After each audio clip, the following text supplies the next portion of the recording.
Hey guys, so working on my mom's '05 Dodge Dakota with the 4.7 V8. I wasn't going to make a video of this. Wow, noisy truck. I wasn't going to make a video of this, but I don't know, I just thought maybe other people might be having similar issues. This truck's always had weird electrical problems, it seems. And by the way, it's raining. Hurricane Idalia on its way. But yeah, I already got the computer ripped out because I was on my way to the scrapyard a few days ago and was smelling something really weird, and come to find out it was just a coil pack halfway on fire. I mean, pretty crazy. The hole under the hood was smoking and everything. I thought the truck was going to catch on fire. This part is still stuck to the intake. Actually melted the intake a little bit too. I'll show you in a second. So it did put a little hole in it, of course. But yeah, so I unplugged this coil pack because I didn't know what was going on. I didn't know if it was a short or what the heck was happening. So this was cylinder number, I don't remember, but I think it's cylinder number 8. Closest to the firewall, driver's side. So yeah, so I limped it to an O'Reilly's, was closest to me. They had a new coil pack, let me borrow a whatever I'm trying to say, a ratchet and a socket. So then about 5 minutes later, the brand new one did its thing. And boy, this one was really melted in there. I don't know how well you can see that, but I mean, it's just, I don't even know how this came out. I was like, oh boy, that's gonna be stuck in there. But yeah, so exact same cylinder doing the exact same thing. And then after this, the truck completely died after this. Before it was running on the 7 cylinders, but it just completely died in the middle of the road, 5-lane highway. I was stuck in the middle turn lane. Of course, because this hurricane coming, there's just traffic everywhere. I was totally blocking the entrance to Publix. It was great. But, of course, I had the battery unplugged, so all the codes were blank. So I hooked my scanner up to it and looked up live data as I was cranking it over, and a code finally popped up. Because it just cranks, it does not start, does not fire at all. And I came up with a code. Let's see if that'll focus. Of course not.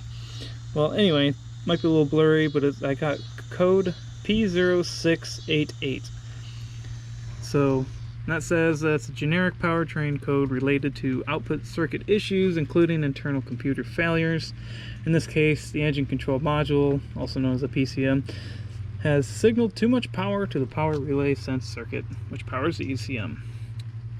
So this all says blah blah blah blah blah, but yeah, main causes: damaged or defective ECM relay, which I gotta check that still. Damaged, defective, corroded, or loose electrical wiring, which I'm still checking that. Or just the computer itself. Now, honestly, I think it's the computer itself.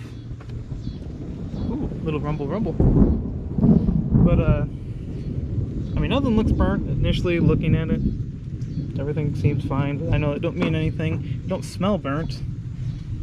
But, I'm still in the lovely process of getting the whole wire harness undone.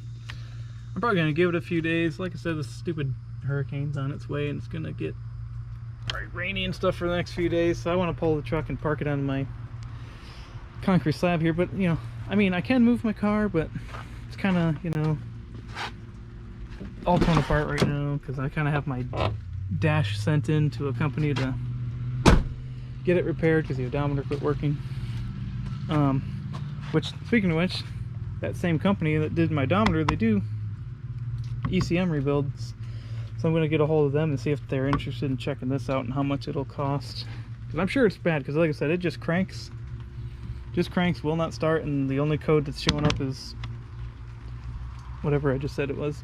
The P0688. So, like I said, try to get the computer rebuilt or something, and I'm going to track this wiring down just to make sure Everything seems all right.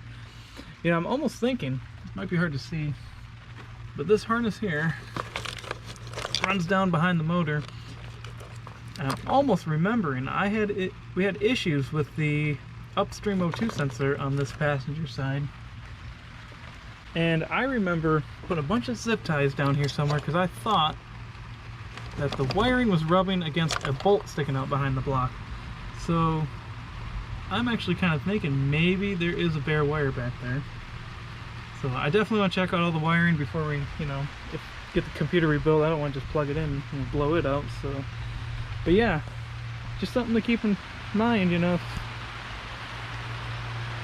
you start smelling something really weird and you think you're having computer problems with your Dodge, I want to check out your coil packs, make sure none of them look like this. I mean, it's just crazy. I don't know how the truck didn't catch on fire. Grateful it didn't, but it was just so much smoke. I was about ready to just get everything out of the truck and, and call the fire department. And plastic, whole intake's plastic. I'm sure this thing would have went real quick. So, like I said, I'll probably post an update of what has happened, or what goes on with it. If I find a bare wire, I'll definitely share that, because that could be an issue, common problem with other people's trucks. So,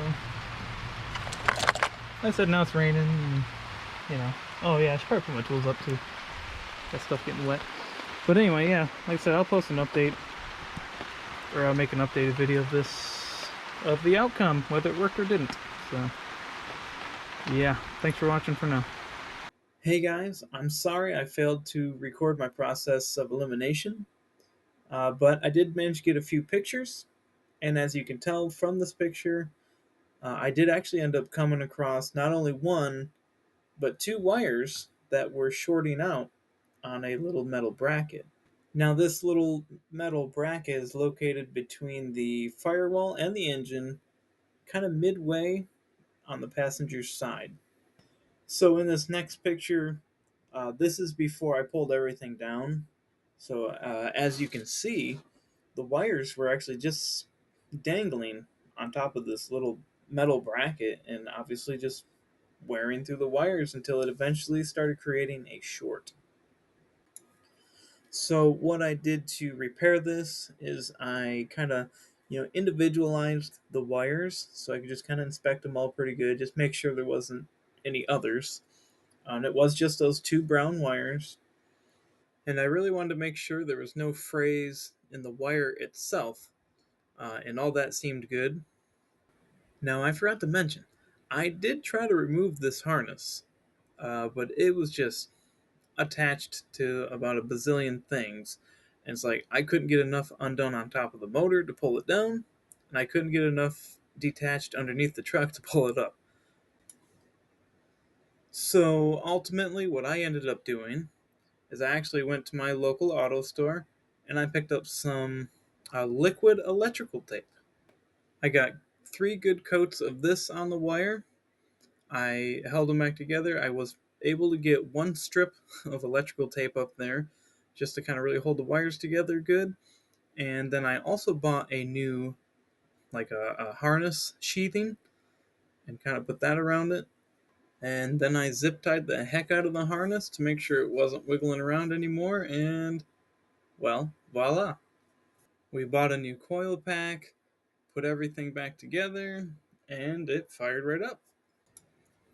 Well, guys, I hope this video can be helpful to at least someone, and help assist you if you're trying to track down a crazy electrical problem. It's good to remember that if you're having, say, like an isolated problem, as this truck was, with just one singular coil pack consistently going out, then you more than likely have a short to chase down. Well, thanks again for tuning in to Bustin' Bolt's Garage. If you found any of this info helpful, please give me a like. Consider subscribing, as this will help grow my channel. And I hope to see you in the next one. Thank you.